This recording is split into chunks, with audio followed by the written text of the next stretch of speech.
Hello, everyone, and welcome. This is Dawn Pauly, and I'm so glad you could join me today. I'm sharing a super fun adult themed Halloween card that's perfect for the spooky season.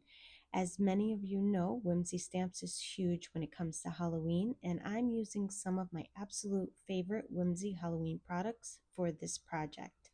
First up is the Hey Boo stamp set.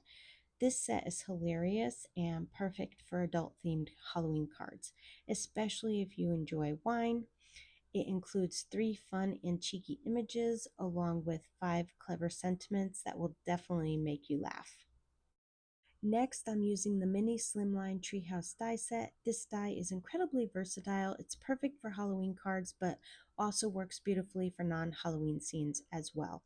I'm also bringing in the Tree Assortment die. While it's not specifically a Halloween die, I find myself reaching for it often when making spooky cards.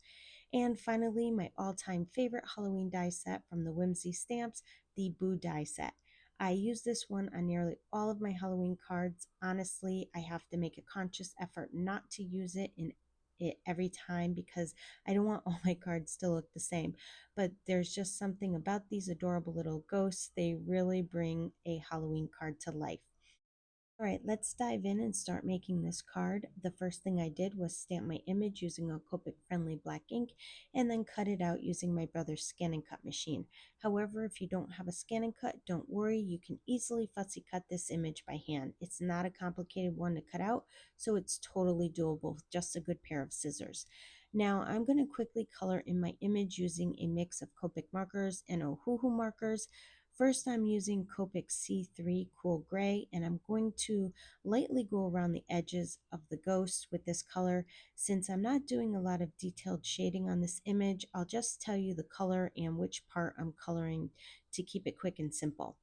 Next, I'm using Copic C1 Cool Gray to blend with C3, and then I'll color in the entire body of the ghost. This gives the ghost a nice soft gray tone instead of leaving it just plain white. For the wine bottle, I'm using my Ohuhu marker RV270 Shadow Pink to color the top and bottom of the wine bottle, leaving the middle section uncolored. Then I'm bringing in RV010 Water Lily to fill in the center of the bottle. This is a lighter pink shade, and because the ghost's hand is over that part, it gives the effect of seeing through the hand, which is super fun. Next, I'm using Copic W3 Warm Gray to color the tombstone, focusing more heavily on the sides and the top of the base to add some depth.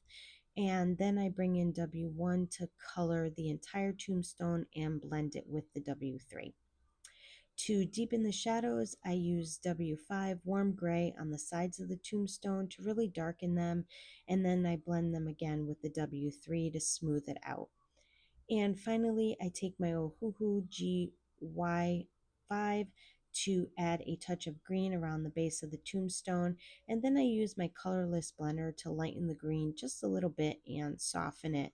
And that's going to wrap up the coloring for this image. Now let's ink blend a spooky background for our card. I'm making a 5x7 card today because the mini treehouse die isn't really designed for an A2 size card. You can trim it down to fit an A2 size if you want, but I'm sticking with the 5x7 since I plan to add a lot of elements and need the extra space. All right, let's get started on the background. First, I'm using Distress Oxide ink prized ribbon, and I'm applying a generous amount all over the paper. This ink dries quite a bit lighter than it looks when it's wet, so I like to go heavy-handed, especially around the edges. I'm blending most of the background with this color. Next, I'm bringing in Distress Oxide in Stormy Sky.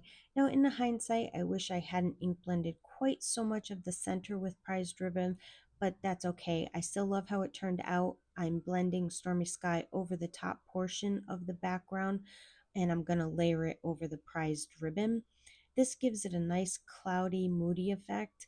Honestly, if you prefer, you could just stick with all prized ribbon. It really would still look great. And look at how beautiful those colors came out. I just love how they blend together. To finish off the ink blending, I'm using black soot Distress Oxide and blending it all around the edges of the card. I'm laying it on pretty heavily because, like the other inks, it lightens up quite a bit when it dries, and I want that deep, spooky frame around the card.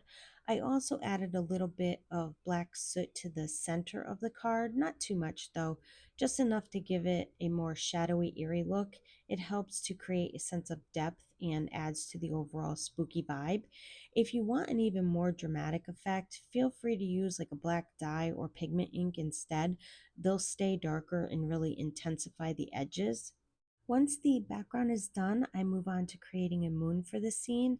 I'm using a small white die cut circle as my moon, and I ink blend it with Distress Oxide in Fossilized Amber to really bring out the warm glowing effect. Just like I did with the background, I also add a bit of black soot around the edges of the moon. This gives it an eerie, shadowy feel, perfect for a spooky Halloween night. The darker edges help the moon stand out against the background while still keeping with that moody, haunted vibe I'm going for. Okay, moving on. I die cut the mini slimline treehouse from some black cardstock to keep with the spooky silhouette look. Then I used the tree assortment dies and cut out a few trees, some from black cardstock and a couple from white cardstock for a contrast and added dimension. I also cut a small piece of yellow cardstock to place behind the top window of the house and behind the little lantern. This makes it look like the lights are on inside the house, which adds a fun, slight creepy touch, like someone or something might be home. Next, I adhered the black trees on top of the white trees, leaving just a bit of the white edges showing. This creates a cool shadow effect, which adds depth and gives the scene a slightly eerier vibe, perfect for Halloween. Also, I die cut all the little ghosts from the Boo die set using white cardstock. Once I had all my scene elements laid out where I want them to go, I start adhering everything to the ink blended background. I find it's easiest to leave the pieces in place on the card front and then glue them down one at a time. I don't know about you, but if I take them all off, I forget where everything goes, especially when you're working with a lot of small pieces. I started with the bottom layer first by adhering the trees, then I layered the tree house die cut over them, and then after that, I added the ghost on the house. And finally, I added the ghost with the tombstone. For the sentiment, I stamped Happy Halloween onto some white cardstock using black ink and adhered it to the front of the card. Once the card was fully assembled, I decided to add a little extra detail by fraying the edges of the card front. I just took my scissors and gently scraped all along the edges until they were slightly shredded and the white core of the paper was showing through. It's a simple touch, but it adds a fun, distressed look to the finished card. To finish it all off, I adhered the entire card front to an A7 sized white card base. And that's it, my card is complete. I love how it turned out, and I think it's such a fun and spooky card, perfect for the Halloween loving adult. I'd love to hear your thoughts, so drop a comment below and let me know what you think of the card. If you enjoyed the video, give it a big thumbs up and hit that subscribe button, and be sure to ring the notification bell so you'll be the first to know when new content drops. Thanks so much for hanging out with me today, and I hope you have an absolutely amazing day.